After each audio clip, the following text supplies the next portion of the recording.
This video and its content are the intellectual property of the Punjab Education Foundation. It is intended only for educational and professional training use. Any unauthorized copying, editing, or redistribution of this material is strictly prohibited. Bismillahirrahmanirrahim. Respected teachers, Assalamu alaikum. In this lecture, we are going to talk about exercise of unit number 10 of class 5. First of all, we are going to talk about syllables. Respected teachers, ये जो syllable का concept है ये इतना important है कि ये class 2 से लेके क्लास 5 तक तकरीबन हर क्लास में 1 से 2 बार ज़रूर आया है। तो ये जो 5 क्लास है इसके भी पहले यूनिट में भी सिलेबल का है और ये यूनिट नंबर 10 के अंदर भी सिलेबल का कॉन्सेप्ट आया है। देखें, अगर ये इतना है कंफ्यूजिंग टॉपिक है कि अक्सर बच्चे जो हैं वो कॉन्सेप्ट क्लैरिटी ना होने की वजह से इसको गलत असेस करते हैं। जैसे मैं ये चंद अल्फाज बोलने लगा हूँ तो अगर मैं पूछूं कि इसमें कितने सिलेबल हैं तो बच्चे अक्सर इसको गलत असेस करते हैं। जैसे लफ्ज़ है ना स्ट्रॉन्ग, तो बच्चे ऐसे बोल जाते हैं सट रॉन्ग और कहेंगे कि इसके अंदर 2 सिलेबल हैं। इसी तरह सट रेंथ, ऐसे लफ्ज़ तो स्ट्रेंथ है ना, तो बच्चे ऐसे बोलेंगे सट रेंथ, वो कहते हैं कि इसके भी 2 सिलेबल हैं। इसी तरह लफ्ज़ स्ट्रीट को वो स्ट्रीट ये कहेंगे इसके भी 2 सिलेबल हैं। और वर्ड होता है बिज़ी, तो कहेंगे कि बिज़ी का 1 सिलेबल है। और डैडी कहेंगे कि डैडी का भी 1 सिलेबल है। हालांकि रिस्पेक्टेड टीचर्स, ये जो वर्ड हैं स्ट्रॉन्ग, स्ट्रेंथ, स्ट्रीट, स्ट्राइड, इसके 1-1 सिलेबल हैं, जबकि बिज़ी और डैडी के बिज़ी के भी 2 सिलेबल हैं, डैडी के भी 2 सिलेबल हैं। हालांकि देखने में लगता है कि बिज़ी के अंदर 1 सिलेबल है, तो उसकी रीज़न क्या है कि अक्सर बच्चे या तो वो वॉल लेटर काउंट कर लेते हैं, तो इस वजह से, या वो आवाज़ को देख लेते हैं। तो देखें, जो सिलेबल है, सिलेबल बेसिकली है क्या। मैं ये जो ऑक्सफोर्ड लैंग्वेजेस के अंदर जो डेफिनेशन दी है मैं वो बोलने लगा हूँ कि syllable is a unit of pronunciation having 1 vowel sound with or without sounding consonants, forming the whole or a part of a word। यानी सिलेबल क्या है कि एक लफ्ज़ में जितनी वाउल साउंड आएंगी उस लफ्ज़ में उतने ही सिलेबल होंगे। मैं दोबारा बोलने लगा हूँ, प्लीज़ तवज्जो से सुन लीजिएगा। एक लफ्ज़ में जितनी वाउल साउंड आएंगी उस लफ्ज़ में उतने ही सिलेबल होंगे। तो रिस्पेक्टेड टीचर्स, मैंने साउंड कहा है, वाउल साउंड कहा है, वाउल लेटर नहीं कहा। यानी एक लफ्ज़ में जितनी वाउल साउंड आएंगी, तो हो सकता है कि एक लफ्ज़ के अंदर वाउल लेटर तो 1 से ज़्यादा हों, लेकिन वो 1 से ज़्यादा वाउल लेटर मिलके एक ही वाउल साउंड दे रहे हों। जैसे लफ्ज़ है क्रीम। अब देखिए, क्रीम के अंदर 2 वाउल लेटर हैं, एक ई है और एक ए है, लेकिन इन 2 वाउल लेटर ने मिलके साउंड एक ही प्रोड्यूस की है। कौन सी? लॉन्ग ई की, क्रीम। तो इसलिए चूँकि वाउल साउंड एक आई है तो इसलिए हम कहेंगे क्रीम के अंदर 1 सिलेबल है। तो मैं फिर बोलने लगा हूँ कि एक लफ्ज़ में जितनी वाउल साउंड आएंगी उस लफ्ज़ में उतने ही सिलेबल होंगे। तो ये जो पीछे हमने कुछ अल्फाज पे बात की थी, तो वो जो लफ्ज़ हैं, जैसे पहला लफ्ज़ था स्ट्रॉन्ग, तो देखें स्ट्रॉन्ग के अंदर वाउल लेटर 1 है ना, वाउल लेटर 1 है तो वाउल साउंड भी 1 ही आई है, ठीक है। तो इसलिए हम क्या कहेंगे, स्ट्रॉन्ग के अंदर 1 सिलेबल है। इसी तरह स्ट्रेंथ है, इसके अंदर भी देखिएगा कि 1 ही वाउल लेटर है और वाउल साउंड भी 1 आ रही है, तो हम यूँ कहेंगे कि इसके अंदर भी 1 ही सिलेबल है। तो उसके बाद अगला वर्ड आया था स्ट्रीट। अब स्ट्रीट के अंदर देखिएगा कि 2 वाउल लेटर हैं, लेकिन वो दोनों वाउल जो हैं वो मिलके साउंड 1 ही दे रहे हैं। डबल ई है ना, लेकिन वो दोनों मिलके एक लॉन्ग ई की साउंड दे रहे हैं, इसलिए हम क्या कहेंगे कि स्ट्रीट के अंदर भी एक सिलेबल है, चूँकि वॉल साउंड एक आई है तो इसलिए हम कहेंगे सिलेबल भी इसका एक है। रिस्पेक्टेड टीचर्स, अगला जो वर्ड था वो था बिज़ी। अगर आप गौर करें तो बिज़ी के अंदर वाउल लेटर तो एक आया है, वो है यू, लेकिन यू ने साउंड दी है ई की, ठीक है। अब जैसे बी, तो देखिए ना बी के अंदर जो यू है, यू ने ई की साउंड दी है। अब जैसी साउंड यू वाउल लेटर है लेकिन इसकी साउंड ई की आ रही है। अब वाई वाउल लेटर नहीं है, लेकिन वाई भी वैसी ही साउंड दे रहा है जैसी यू ने दी, बी जी। तो इसलिए हम कहेंगे बिज़ी के अंदर वाउल लेटर तो एक है, वाउल साउंड दो हैं, इसलिए हम कहेंगे कि बिज़ी के अंदर दो सिलेबल हैं, क्योंकि दो वाउल साउंड आई हैं। अगला था डैडी। अब डैडी के अंदर भी देखिएगा कि वाउल लेटर एक है, कौन सा, ए ने साउंड कौन सी दी, ए की, और वाई पीछे भी आया है बिज़ी के अंदर, तो डैडी के अंदर भी वाई है, तो वाई यहाँ पे भी ई की साउंड दे रहा है। कौन सी साउंड, दो वाउल आ रही हैं, ए ई, डैडी। तो यूँ हम कहेंगे कि डैडी में भी दो सिलेबल हैं। तो एक बार फिर मैं रिवाइज़ किए देता हूँ कि एक लफ्ज़ में जितनी वाउल साउंड आएंगी उस लफ्ज़ में उतने ही सिलेबल होंगे। तो रिस्पेक्टेड टीचर्स, वाउल लेटर नहीं, वाउल साउंड को हमने देखना है। तो जो आपकी टेक्स्ट बुक है इसके जहाँ पे लिखा हुआ है रीड मी, तो एक बॉक्स है उसके अंदर वो सिलेबल की डेफिनेशन दी है जो आपकी टेक्स्ट बुक पे है। उसमें लिखा है a syllable is a unit of a word containing one vowel and usually one or more consonants. A word can have one or more syllables. तो एक लफ्ज़ में एक सिलेबल भी हो सकते हैं और एक लफ्ज़ में एक से ज़्यादा सिलेबल भी हो सकते हैं। अच्छा, अगर आप जब एक लफ्ज़ को डिक्शनरी में जाके देखते हैं ना तो उसकी ब्रेक डाउन की गई होती है सिलेबल्स में। तो आपकी जो टेक्स्ट बुक है इसके ऊपर बिल्कुल एक्सरसाइज के ऊपर देखेंगे, स्टार्ट में वर्ड्स एंड सिलेबिक डिविजन्स दी गई है। तो पहला लफ्ज़ है होर्डिंग। तो आप देखेंगे कि होर्डिंग को दो पार्ट किए गए हैं, HOARD, एक ये पार्ट है, एक ING वाला, होर्डिंग। तो आप देखें कि इसके अंदर दो पार्ट हैं, तो इसलिए इसके दो सिलेबल हैं। आगे है एक्स, यानी EX को अलहदा किया गया, फिर CITE, इसका एक पार्ट ये बना दिया गया है, और एक है MENT। तो इस तरह से यूँ एक्साइटमेंट, तो इसके तीन सिलेबल दे दिए गए हैं, बना दिए गए हैं। अगला है कन्वर्सेशन। अब इसमें CON, एक इसका सिलेबिक पार्ट ये है, फिर VER, एक सिलेबिक पार्ट ये है, फिर SA, ठीक है, फिर TION। तो यूँ कन्वर्सेशन के कितने सिलेबल बने, 4। अगला लफ्ज़ है सेक्रीफाइस। सेक्रीफाइस की अगर आप देखेंगे, अच्छा इसको सेक्रीफाइस नहीं है, इसकी काइंडली आप गूगल पे प्रोनाउंसिएशन ज़रूर चेक कीजिएगा। सेक्रीफाइस नहीं आपने बोला, तो वो जो आई है वो उस तरह से आवाज़ लंबी नहीं देगा, तो आप इसको ज़रा चेक कर लीजिएगा गूगल के ऊपर। सेक्रीफाइस, तो यहाँ पे देखिएगा एक SAC, फिर RI, फिर FICE, सेक्रीफाइस। तो इसके कितने फिर सिलेबल हुए, 3। आगे है रिमेंबर। रिमेंबर के कितने हैं, REMEM और BER, रिमेंबर। तो यूँ इसके रिमेंबर के कितने हुए, 3 सिलेबल।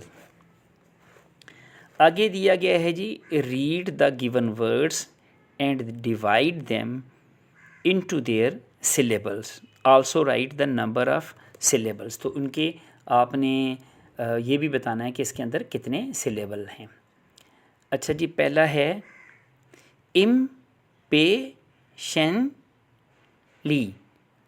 इम्पेशेंटली ली, मैं फिर बोलने लगा हूँ इम्पेशेंटली। तो देखें कि इसके फिर यूं कितने सिलेबल बन रहे हैं, एक इम, फिर दूसरा पेशेंटली, तो यूं इसके कितने सिलेबल हुए, 4। अगला है जी मोमेंट, मोमेंट MO और MENT, मोमेंट, तो इसके 2 हैं। अगला वर्ड है जी कैटल। अच्छा, इसकी थोड़ी सी एक डिफरेंस है। कैटल के अक्सर जो डिक्शनरीज़ हैं इसकी ब्रेक डाउन 2 तरह से करते हैं, CAT और TLE, क्योंकि वो कहते हैं कैटल, यानी वो जैसे TEL लिखा होता है ना, तो इस तरह से वो टेल की आवाज़ निकालते हैं। तो जो ज़्यादातर डिक्शनरीज़ हैं उसके अंदर कैटल के 2 जो हैं वो नंबर ऑफ़ सिलेबल्स दिए गए हैं, कैटल ऐसे करके वो बोलती हैं। तो हालांकि वो ई आखिर में दिया गया है, ई जो है वो TEL नहीं है, स्पेलिंग तो ये है ना CATTLE। अच्छा, और कुछ डिक्शनरीज़ के अंदर कैटल यानी इसके एक जो है वो सिलेबल दिया गया है, लेकिन जो मेजॉरिटी ऑफ डिक्शनरीज़ हैं उनके अंदर ये कैटल जैसे ऐसे बोलती हैं, तो वो उसके 2 सिलेबल दिए गए हैं। लेकिन कुछ डिक्शनरीज़ में इसको एक भी दिया गया है, जब आप इसकी ब्रेक डाउन देखेंगे ना, डिक्शनरी चेक करेंगे। अच्छा, उसके बाद आता है फोर्टनाइट, फोर्टनाइट, तो इसके कितने हैं जी सिलेबल, 2। उसके बाद आता है थैंकफुल, थैंकफुल, तो इसके भी 2 हैं। रिस्पेक्टेड टीचर्स, आप जब क्लास में, चूँकि बच्चे छोटे हैं तो वो थोड़ा सा जो कि हमने कहा है कि जो सिलेबल एक लफ्ज़ में जितनी वॉल साउंड आती हैं तो उस लफ्ज़ में उतने सिलेबल होते हैं, तो वो वॉल लेटर को तो वो बड़ी आसानी से देख लेती हैं, उसको काउंट भी कर सकती हैं। लेकिन बाज़ औक़ात ऐसा होता है कि वॉल लेटर जो है वो अपनी साउंड नहीं देता, तो फिर वो कन्फ्यूजिंग होता है। तो उसके लिए मैं आपको एक सजेस्ट करता हूँ कि आप ना क्लैप नेम एक्टिविटी क्लास में करवा लीजिएगा। क्लैप नेम एक्टिविटी ये है, जैसे आप बच्चों को लाइन में खड़ा कर लें और उनसे कहें कि वो नाम बोलें, तो एक लफ्ज़ के अंदर जितने क्लैप आएंगी उसके अंदर उतने ही सिलेबल होंगे। जैसे लफ्ज़ है ना नादर, तो वो क्या करेंगे, क्लैप करेंगे नादर, तो 2 क्लैप हुई तो इसके 2 सिलेबल हुए, ठीक है। इसके बाद आता है लफ्ज़ है समीना, तो समीना, कितनी क्लैप हुई, 3 क्लैप हुई, तो फिर इसके अंदर 3 सिलेबल हैं। तो यूँ आप क्लैप नेम एक्टिविटी के ज़रिए से भी बच्चों को सिलेबल का कॉन्सेप्ट जो है वो पढ़ा सकते हैं। अच्छा जी, नेक्स्ट रिस्पेक्टेड टीचर्स, अगले पेज पे आप आ जाइए। मेरे पास तो बुक के ऊपर जो पेज नंबर दिया गया, मे बी आपके पास और हो, मेरे पास 98 पेज है। ये है रीडिंग एंड क्रिटिकल थिंकिंग। इसमें रीडिंग कंप्रीहेंशन है। पहला है जी आंसर दीज क्वेश्चंस। पहला क्वेश्चन है when do Muslims celebrate Eid ul Azha. Respected teachers, मैं ये आप लोगों से रिक्वेस्ट करूँगा कि आप ये जो क्वेश्चन हैं इनके डायरेक्ट आंसर ख़ुद बोर्ड के ऊपर डायरेक्टली ना लिखा करें, बल्कि क्वेश्चन लिखा करें, बच्चों से पूछें और बच्चों को थोड़ा टाइम दे दिया करें कि वो बुक से देख के जवाब ढूंढने की कोशिश करें, और अगर ख़ुद से भी दे दें तो भी वो ठीक है। तो देखें, when do Muslim celebrate Eid ul Azha, sorry when do Muslims celebrate Eid ul Azha. तो देखें, एक तो बच्चों को आपने बताना कि जिस टेंस के अंदर सवाल पूछा जाए उसी टेंस में आपने उसका आंसर देना है। तो देखिए, कुछ आंसर तो ऑलरेडी आपने बच्चों को सिखाइए कि कुछ आंसर का हिस्सा ऑलरेडी क्वेश्चन के अंदर ही होता है। जैसे यहाँ पे था ना, when do Muslim celebrate Eid ul Azha, तो मुस्लिम्स सेलिब्रेट ईद उल अज़हा, ये वाला जो हिस्सा है ये ऑलरेडी क्वेश्चन के अंदर ही दिया गया है। तो Muslims celebrate Eid ul Azha on the 10th of Zilhaj every year, और ये टेक्स्ट के अंदर दिया गया है ये सवाल का जवाब। नेक्स्ट क्वेश्चन था how do you celebrate Eid ul Azha. अच्छा, अब ये वाला जो सवाल है ये ओपन एंडेड क्वेश्चन है और इसका आंसर जो है वो हर बच्चा अपने एक्सपीरियंस के मुताबिक, अपनी परसेप्शन के मुताबिक देगा। तो ये ओपन एंडेड क्वेश्चन है, ये क्लोज एंडेड क्वेश्चन नहीं है, यानी इसका जो आंसर है वो वेरी कर सकता है फ्रॉम चाइल्ड टू चाइल्ड। तो यहाँ पे मैं जो नॉर्मली एक हो सकता है एक आंसर वो मैं बोल देता हूँ कि आपको पता है कि जब आपने बच्चों को ये भी बताना है कि जब भी सवाल में यू आए तो फिर जब आप आंसर देंगे, अगर एक अकेले आपसे पूछा गया तो फिर आपने यू की जगह पे आई बोल देना है, और अगर ज़्यादाओं से पूछा जाए तो फिर यू की जगह पे वी बोल देना है आप लोगों। तो how do you celebrate Eid ul Azha, तो अपने यू की जगह पे आई सेलिब्रेट ईद उल अज़हा। पहला हिस्सा तो देखें ना क्वेश्चन से ही बन गया। उसके बाद I celebrate Eid ul Azha by dressing up the new clothes, offering Eid namaz to thank Allah, sacrificing animals and sharing the meat among friends, relatives and the poor। तो मैं ईद उल अज़हा कैसे मनाता हूँ? मैं ईद उल अज़हा सुबह अच्छे कपड़े पहनता हूँ, नमाज ईद अदा करता हूँ, फिर मैं जानवर कुर्बानी करते हैं और जो गोश्त है वो अपने दोस्तों, रिश्तेदारों और गरीबों में बांटता हूँ। What did Suleman buy for Eid ul Azha? तो ये एक क्लोज एंडेड क्वेश्चन है, इसका आंसर जो है वही देना पड़ेगा जो टेक्स्ट में दिया गया है। तो Suleman bought a white goat for Eid ul Azha, तो सुलेमान ने ईद उल अज़हा के लिए एक सफ़ेद बकरा ख़रीदा।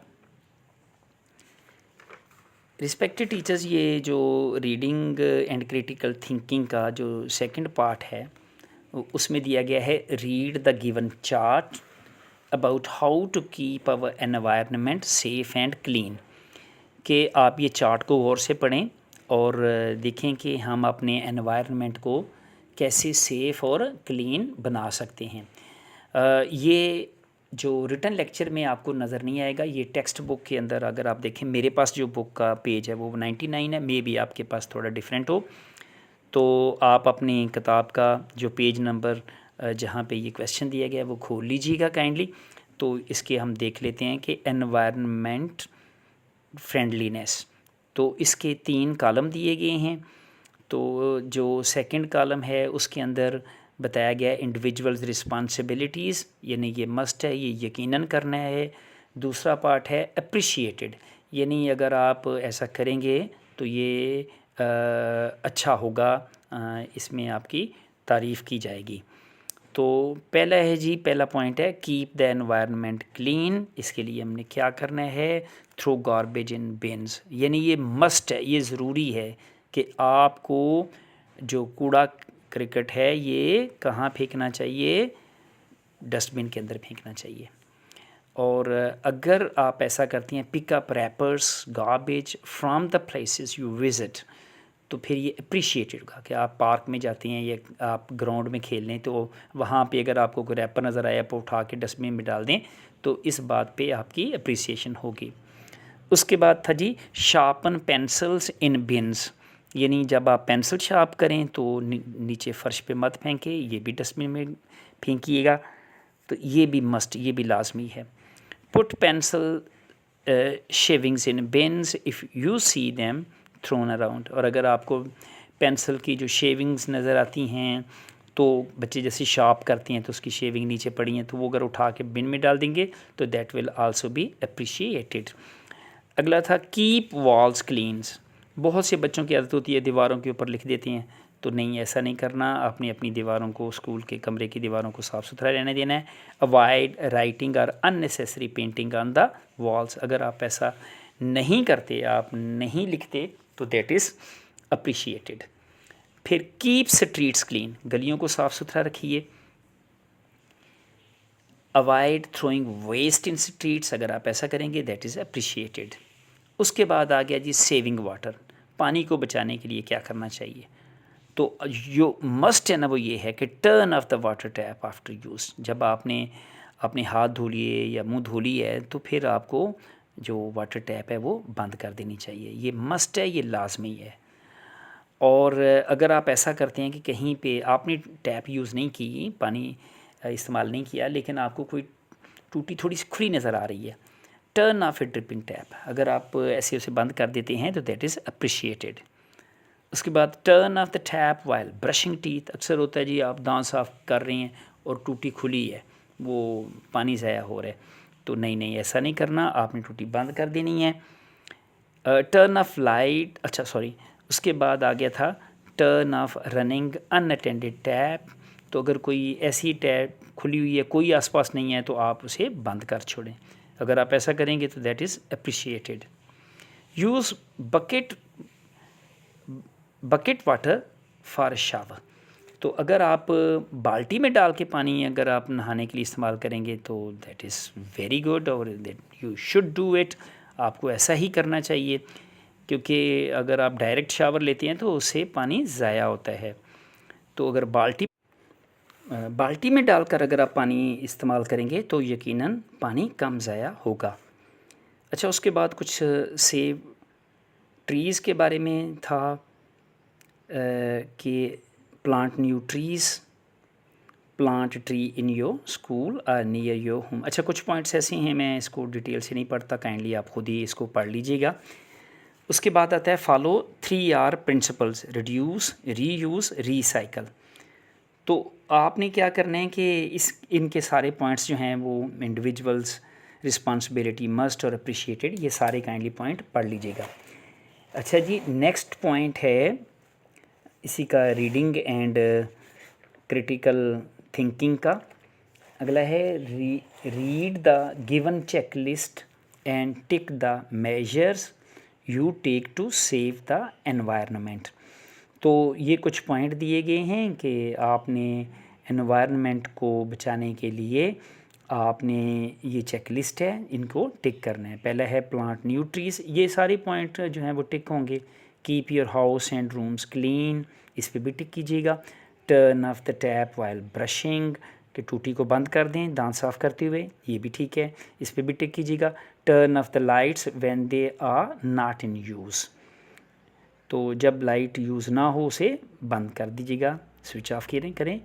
यूज़ बकेट फॉर बाथ, नहाने के लिए बाल्टी का इस्तेमाल करें। यूज़ लेस प्लास्टिक बैग्स, और प्लास्टिक बैग का कम इस्तेमाल कीजिए। तो ये जो हैं वो चेक लिस्ट हैं, यानी चेक लिस्ट का ये है कि ये वाली जो है काम ज़रूर हम चेक कर लें कि ये हो रहे हैं, ये कैसे करने चाहिए। नेक्स्ट आता है read the lesson again and fill in the blanks with correct options. तो आपने ये लेसन के अंदर आपने लेसन को दोबारा पढ़ना है और इसकी अब जो करेक्ट ऑप्शन है वो सिलेक्ट करनी है।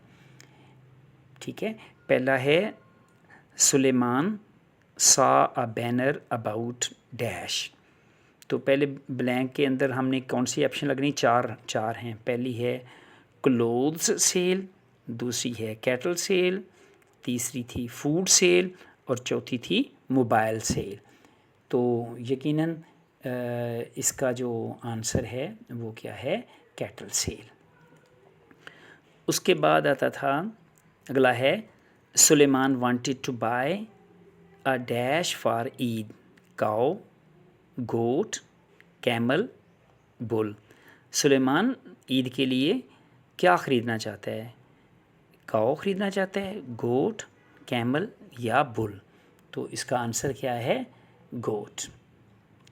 ओके, नेक्स्ट है, उसके बाद आगे आता है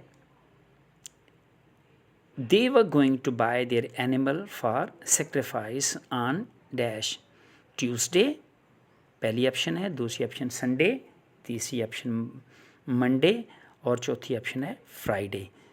तो they were going to buy their animal for sacrifice on Sunday, तो इसका करेक्ट आंसर क्या है, संडे।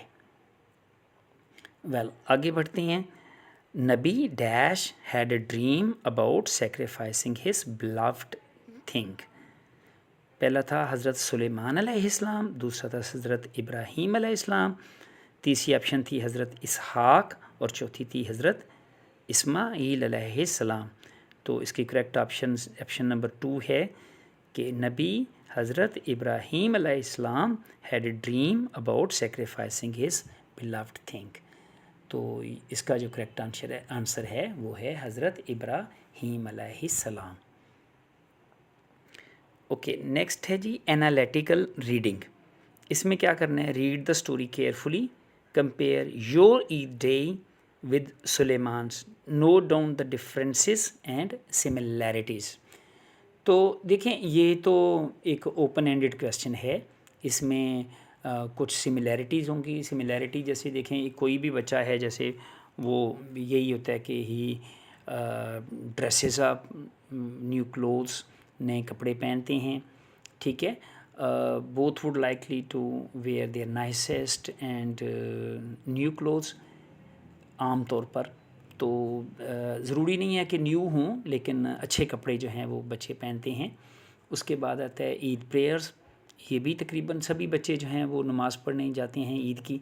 उसके बाद है सेक्रीफाइस, के अक्सर ये होता है कि some sort of animal like cow, goat or even camel are sacrificed. Sharing meat, ये भी अक्सर होता है, और ग्रेटिट्यूड टू अल्लाह। तो देखें, ये वो चीज़ें हैं जो आम तौर पर ज़्यादातर बच्चों की होती हैं। तो माई ईद एक्टिविटीज़, इसमें क्या हो सकता है कि इसमें आप जो बच्चों से आप पूछ सकते हैं कि आपने क्या किया। तो this will be an open ended question, और लेट द चिल्ड्रन डिस्कस। आप बच्चों को काइंडली इस सवाल के जवाब बनाने दीजिएगा। उसके बाद आगे आता है जो लैंग्वेज फोकस है। इसमें कुछ तो read the given words with their meanings, ये तो वर्ड मीनिंग ऊपर दिए गए हैं। जैसे सेक्रीफाइस, कुर्बानी देना होता है। उसके बाद रश है, रन हरेडली यानी तेज़ी से भागना। मेमोराइज, लर्नड बाय हार्ट यानी याद करना। एनक्वायर, तो इसका मतलब होता है आस्क का क्वेश्चन है, कोई सवाल पूछना। ओके, उसके बाद आता है नेक्स्ट है synonyms and antonyms. Right synonyms and antonym of the following words. तो इन लफ्ज़ों के हमने सिनोनिम भी बनाने हैं और एंटोनिम भी देने हैं। पहला है एक्साइटेड। एक्साइटेड का मतलब होता है ना जोश व खरोश, तो इसका सिनोनिम बनेगा थ्रिल्ड, ईगर, और इसका जो एंटोनिम होगा काम या बोर्ड। अगला था वर्ड बाय। बाय का मतलब ख़रीदना होता है, तो इसका सिनोनिम होगा परचेज, अक्वायर, और इसका एंटोनिम होगा सेल यानी बेचना। बाय मैंने ख़रीदना, तो सेल बेचना, तो ये उलट का हो जाएगा। उसके बाद आता है रिमेंबर। रिमेंबर होता है याद करना, तो इसका सिनोनिम होगा रिकॉल या रिकलेक्ट, और इसका एंटोनिम होगा फॉरगेट, भूल जाना या ओवरलुक, नज़रअंदाज करना। अच्छा, ग्रेट, इसका मतलब होता है शानदार, बड़ा, तो इसका सिनोनिम हो सकता है एक्सीलेंट, सुपर्ब, और इसका ग्रेट का एंटोनिम होगा पुअर, ठीक है। ओके, आगे बढ़ते हैं। ये दिया गया right the meaning of the given homonyms in your notebook. तो आपने होमोनिम के मीनिंग लिखने। आप जानते हैं कि होमोनिम क्या हैं। रिस्पेक्टेड टीचर्स, होमोनिम वो अल्फाज हैं जिनके स्पेलिंग सेम, जिनकी साउंड सेम, लेकिन मीनिंग डिफरेंट होते हैं, ठीक है। मैं एक बार फिर बोल देता हूँ कि homonym are those words which have the same spelling, same sound but different meaning. तो यहाँ पे उन्होंने मिसाल दी है, जैसे WATCH वॉच, एक watch, a device worn on the wrist to tell time, यानी डिवाइस, ये वॉच में ना घड़ी है जो टाइम देखने के लिए इस्तेमाल होती है, और दूसरा वॉच होता है देखना, ठीक है। तो वॉच वॉच दोनों के देखें स्पेलिंग सेम है, साउंड सेम है, लेकिन मीनिंग डिफरेंट है। उसके बाद आता है फ्लाई फ्लाई, FLY फ्लाई, एक फ्लाई का मतलब मक्खी होता है, ठीक है, और FLY फ्लाई, एक फ्लाई में ना उड़ना। तो यूँ देखें दोनों के स्पेलिंग भी सेम है, साउंड भी सेम है, लेकिन मीनिंग डिफरेंट है। तो यूँ बने ये क्या है, होमोनिम। नेक्स्ट है जी अगला बैट बैट, एक बैट में ना चमगादड़, ठीक है, BAT बैट, और एक BAT बैट, बैट में ना बल्ला, ठीक है। उसके बाद आता है फाइन, FINE फाइन, फाइन में ना अच्छा, गुड, ठीक है, और एक FINE फाइन, इस फाइन का मतलब क्या होता है, जुर्माना, a sum of money extracted as penalty. उसके बाद आता है पार्क, एक पार्क तो वो पब्लिक प्लेस है जहाँ पे सब्ज़ा होता है, ठीक है, जहाँ पे आप सैर करने के लिए जाते हैं, और एक पार्क होता है गाड़ी खड़ी करना। तो दोनों के देखें पार्क पार्क, स्पेलिंग PAR के पार्क, PAR के पार्क, तो दोनों के स्पेलिंग सेम, साउंड सेम, लेकिन मीनिंग डिफरेंट हैं। तो ये बने होमोनिम। उसके बाद आगे है जो लैंग्वेज फोकस का जो चौथा पार्ट है वो है होमोफोन्स। होमोफोन्स क्या होती हैं? होमोफोन्स वो अल्फाज हैं जिनके स्पेलिंग मुख्तलफ, मीनिंग मुख्तलफ, लेकिन साउंड सेम। मैं फिर बोलने लगा हूँ, होमोफोन्स वो अल्फाज हैं जिनके स्पेलिंग डिफरेंट होते हैं, मीनिंग भी डिफरेंट होते हैं, लेकिन साउंड सेम होती है, ठीक है। जैसे SON सन, इस लेसन के अंदर आया था वर्ड सन, तो उसका होमोफोन बन सकता है SUN सन। तो दोनों के देखें स्पेलिंग डिफरेंट लेकिन साउंड सेम है। इसी तरह एक वर्ड है फ्लावर, FLOUR फ्लावर, जिसका मतलब आटा है, और एक FLOWER फ्लावर, जिसका मतलब फूल है। तो दोनों के देखें स्पेलिंग डिफरेंट हैं, ठीक है, और इनके मीनिंग भी डिफरेंट हैं, लेकिन साउंड सेम है। तो आइए एक्सरसाइज का जो क्वेश्चन है वो हम किए देते हैं। पहला है please get a dash of paper. तो इसमें दो होमोफोन दिए गए हैं, एक PEACE पीस, एक PIECE पीस। PEACE पीस, इस पीस का मतलब अमन होता है, और PIECE पीस, इस पीस का मतलब टुकड़ा है।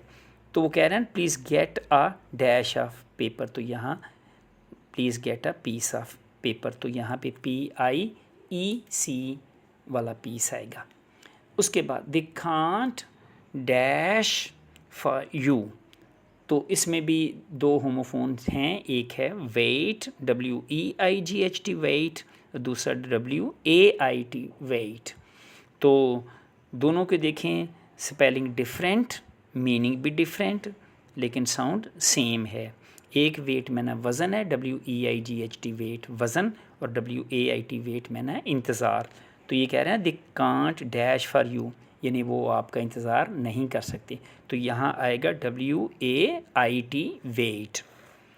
उसके बाद है they are going dash buy a goat, तो यहाँ एक TOO, जिसका मतलब भी होता है, ज़्यादा भी होता है, और एक TO2 जो कि प्रेपोजिशन के तौर पर इस्तेमाल होता है।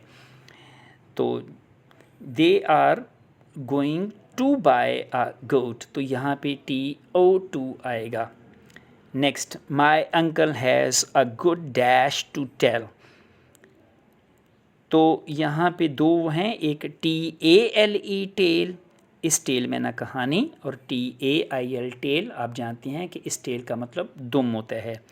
तो my uncle has a good tale to tell, तो यहाँ पे कहानी वाला आएगा TALE tale. Next do you dash this news, तो इसमें दो हैं, एक NO नो, जिसका मतलब नहीं होता, और एक है KNOW नो, इसका मतलब क्या होता है जानना। नो नो, देखें दोनों की साउंड सेम है, स्पेलिंग डिफरेंट हैं। तो यहाँ पे आएगा KNOW। Do you know this news? क्या आप ये ख़बर जानते हैं? तो रिस्पेक्टेड टीचर्स, इस एक्सरसाइज का जो रिमेनिंग हिस्सा है वो हम अगले पार्ट में करेंगे। I thank you all. Allah हाफिज़।